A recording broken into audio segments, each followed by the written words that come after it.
You're watching Ticket TV. Like, share, and subscribe on your way in.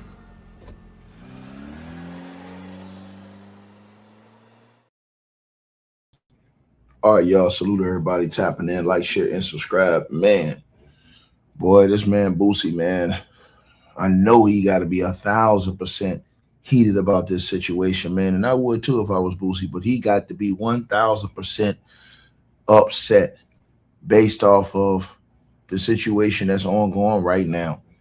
As ladies and gentlemen, we have Boosie just came off a situation where he lost and basically had $600,000 stolen from him, and what we call a scam. You know what I'm saying? An alleged scam where Boosie had paid lobbyists $600,000 to get him a pardon. They lied to him, told him they got him the pardon. He running around, jumping around, thinking that he got the pardon and that he's clear and that he is going to be, have that whole situation taken off of his record, and that's not the case. But then he turns around, ladies and gentlemen. Now, there was another incident that happened with Boosie. We talked about this on this channel. And there was another whole incident that happened with the rapper Boosie, man. And I mean, he is in for it, bro. Because now Boosie's being sued for $8 million over this situation, bro. I mean, if you can't tell me you get hit with worse news than that, I don't know what it is, but $8 million, man. And Boosie says $8 million. What the fuck? Shaking my head. This dude then came home from the feds trying to hit a lick. Hashtag told y'all. Hashtag UGMFU. Right? And as Boosie reacts to the man suing him for $8 million, y'all, over that hookah lounge incident. I'm going to let y'all know exactly what the hell is going on. This is crazy, bro. I ain't never seen nobody on the bad street like this in a long time, bro. It says the man that's suing Boosie, his name is Edward Iglehart II. He's the security guard that was at the Dome nightclub in Houston, Texas. Now, according to the civil complaint that was filed by this man yesterday, he claims that he was working the VIP security during a Memorial Day weekend on May the 24th, 2026, when a woman who was later identified as Boosie's niece tried to enter a restricted area at closing time. After being told that the venue was closed, she allegedly berated and struck this man as he bent down to help her gather belongings that she dropped. He then claims that Boosie came and hit him from behind with a heavy, broken hookah glass base. He was rushed to St. Joseph Hospital bleeding heavily, where he received 8 staples to his head. In addition to the assault and battery, he is suing Boosie for defamation, claiming that Boosie made false and damaging statements about his character and criminal history on social media. His lawsuit also targets the club parent company, 1720 Main Street entities, where he alleges that they overserved alcohol to Boosie's party and failed to maintain a safe working environment. Boosie, whose real name is Torrance Hatch Jr., and his defense team are strongly denying these allegations now. Boosie has publicly called the lawsuit and parallel criminal charges a money grab by an individual looking to exploit his fame. Boosie's defense attorney, whose name is Carl A. Moore, asserts that Boosie did not launch an unprovoked attack, but was actually intervening to protect a female relative and de-escalate the situation. Boosie claims that Iglehart was not supposed to be working security, alleging that the guard has a severe criminal record, including 17 to 18 years for aggravated armed robbery and federal probation history linked to human smuggling. This incident has now triggered massive legal problems for Boosie beyond that civil lawsuit. Boosie faces a first-degree felony charge of aggravated assault with a deadly weapon in Harris County, Texas. He has been released on an $85,000 walkthrough bond and is ordered to have no contact with the man. And because the fight occurred while he was on supervised federal release for a prior gun case, federal probation officials have moved forward to revoke his probation. They're seeking an 18-month prison sentence, pointing to the assault, unauthorized out-of-state travel to Texas, and a failed drug test as those violations, right? I mean, bro, and y'all smash the like button as y'all get on here, share the video, like the video, man. Who has had who, bro, this is bad, bro.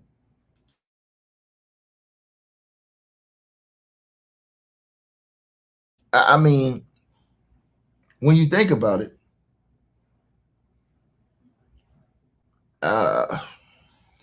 so the guy said that Boosie lied about his criminal record.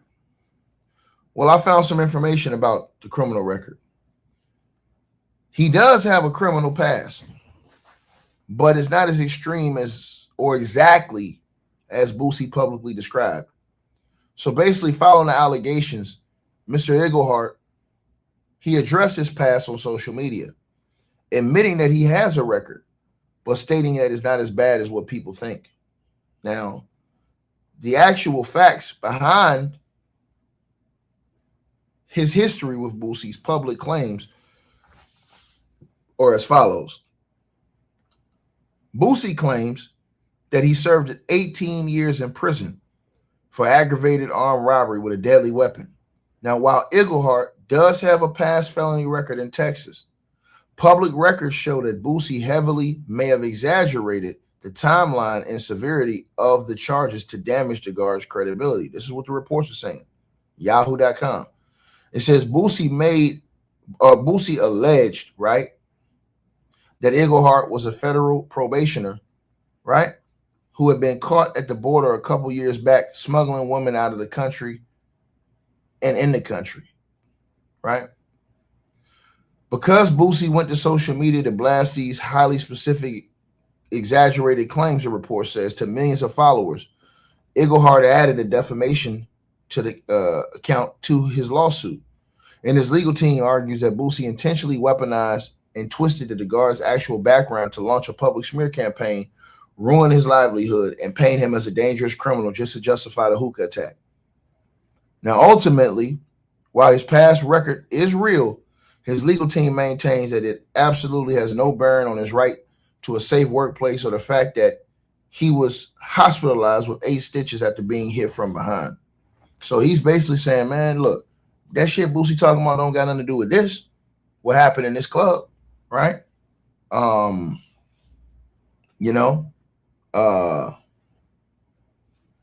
That's what he's saying as well in his lawsuit.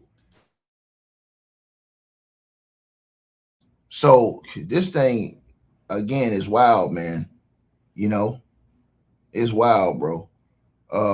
So Boosie did tell the truth, though, about the human smuggling allegation from what the reports are saying. As far as the report says, it says that the public law enforcement records reveal that Edward Eugene Iglehart II was arrested by the U.S. Border Patrol agents and the Falfurrias checkpoint in Texas. Now, Iglehart was stopped driving a black Lincoln MKZ. Border Patrol agents searched the vehicle and discovered a woman who was in the country illegally hidden inside the trunk. Now, when questioned by the agents, Iglehart attempted to claim that he was a personal chef who had been traveling to cook for famous people. He even showed agents a cooking pot to prove his story. But the agents noted that the pot was filled with paperwork and had clearly not been used in a long time. Because of this arrest, Iglehart was placed on federal probation, which is exactly how Boosie knew about that charge.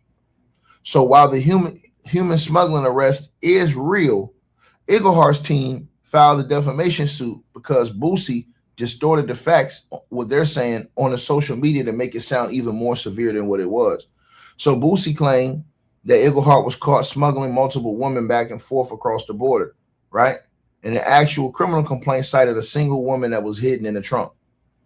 Also, Boosie, they say, was phrasing on social media, kind of implied or sort of implied that Eaglehart was involved in international human trafficking, right? But Eaglehart's record reflects an alien smuggling charge, illegal transport, not more severe charge of human trafficking, right? So his lawsuit argues that Boosie used these real elements of his past to meticulously craft an exaggerated narrative online, trying to convince the public that the guard was a dangerous sex trafficker who deserved to be struck. This is going to be a very interesting situation in court, because Boosie has his side and the security guard have his claims in his side. And this is going to be one of those ones, I'm telling y'all this. This is going to be one of those ones, man, where I can see how this one going to go, man. I can see how this one going to go. This one going to go the distance right here, in my opinion. You know what I'm saying? And salute to everybody that's in the chat. Like, share, and subscribe, man. Appreciate all y'all tapping on in. As I said to you guys, man, bro, damn, I ain't seen nobody have a worse week than Boosie in a long time. I mean, he is having a bad week, bro. I sat back, I was like, damn, bro. I mean, he's really had a bad week, bro. Not a bad week, but a bad month, I'm gonna say. I mean, you find out that you get scammed out of $600,000. You got to pay lawyers to go sue this guy. He files bankruptcy. Then you turn around and find out that not only do you have a new criminal charge, or you got to fight this where they're trying to put you back in the prison, but you also find out that he's suing you for $8 million now. God, oh man. And y'all smash the like button, share the video, like the video, man. That's wild, bro. Like, man, that you think about that shit right there, bro. That can do it crazy to you, man. That can make any, man lose his mind right there, man. $8 million lawsuit. And so that one right there, I know. And Boosie was mad as a mofo. You can see it right here. Like you said, he said $8 million. What the F? Shaking my head. This dude came home from the feds trying to hit a lick. So Boosie went in on his social media about that situation, right? As you guys can all see, man, I'm looking at it like, I'm looking at the whole situation like, wow, bro, just wow. That's how I'm looking at the situation, man. But I want to show y'all. I want to talk about something else real quick, you guys. Y'all smash the like button as y'all come and share the video, man. So now there's a J-Lo bombshell that's out here, you guys. And according to the reports coming out of the U.S. Sun, it says, I squared up to piece of ish Diddy and told him I'll F you up after J-Lo cheated on me with him, reveals the first husband. So the first husband now is coming up. And it's interesting how these people are, you know what I'm saying, talking. It's crazy how you talking like that after Diddy's locked up, man. He didn't say that when Diddy was out. He wasn't talking that. Now, he didn't come publicly and say that when Diddy was out, though. He did not do that. So it says Jennifer Lopez's first husband squared up to Sean Diddy Combs in a blazing row after the rapper had an affair with his wife, the Sun on Sunday can reveal. In a world-exclusive interview, Ojani Noah, the original Mr. J-Lo, claims that he confronted Diddy in a terrifying Hollywood bust-up, right? This is the guy right here who said he confronted Diddy. Said he stepped to Diddy, man. Now, it says, a defiant Ojani reveals that she cheated on me with Diddy. I confronted him and told him I wasn't scared of him. Ojani also tells for the first time how Diddy threatened superstar Jennifer, who's now 57, and verbally abused her at home, leaving her in fear of her life. Right? Damn, that's crazy. So this dude is now saying that Diddy verbally, right, abused Jennifer Lopez. That's wild, bro. That's wild, bro. And he says Diddy threatened Jennifer Lopez and verbally abused her at her home, leaving her in fear of her life. Now he's a Cuban-born man, married J-Lo in 97, a year after a passionate whirlwind meeting, but they split 11 months later as J-Lo's hunger for global fame took over, right? She was looking like a whole snack back then, man. So it goes on, right? This is him when he was younger. So yeah, he looked a lot more like he looked like you know what I'm saying? He was more younger in that photo right there. You know what I mean? Jada looked a lot different, more reserved in that photo. But anyways, though, it says that he stepped in to protect his ex-wife from Diddy. Now, J-Lo then started officially dating Diddy, now 56 years old, in 1999, but the toxic couple ended their tumultuous relationship in 2001. Now her relationship with Diddy has come into the spotlight again after he was accused of running a sex trafficking ring and convicted last year of engaging in 2 counts of transportation for prostitution. Now, this man now, Ojani, who's 52-year-old personal trainer living in Florida, today discloses for the first time the explosive moment he stepped in to protect his ex-wife from Diddy. He recalls it was the year she dumped him. He says, we were still friends, and we had decided to start over again. Everyone makes mistakes and deserves to be forgiven once. He says that she had tried to dump Diddy before and that he threatened her and her family. God, dog, man, come on, man. Diddy, this is crazy.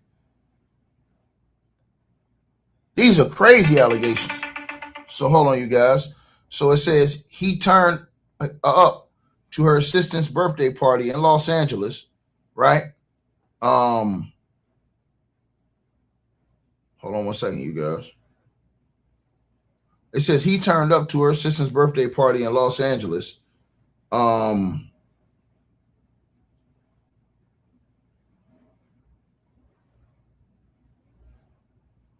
Right? Which Jennifer had thrown for her. And everyone was shocked, he said. He said, I went over to him and told him to leave. And he told me to back off. He asked me who I was, to which I replied, F you. I told him, he said, that he had slept with my wife. Jennifer got in between us. She said that he would leave, but he didn't. So it goes on to say, I got upset with her. And at the end of the night, she got into his car and left. The dramatic showdown at the party was only the beginning of a terrifying campaign of intimidation, right?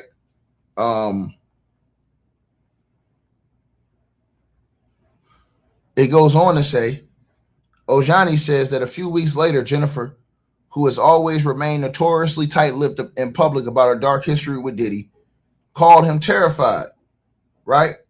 After the rapper turned up at her Los Angeles home and began screaming her name. He reveals that she was scared and afraid, so I instantly left work and came over. He says, when I got there, it was pitch black and I couldn't see anyone, so he must have been hiding. As I drove in, he started shouting and telling her he knew I was inside. That's when I was fronted him up.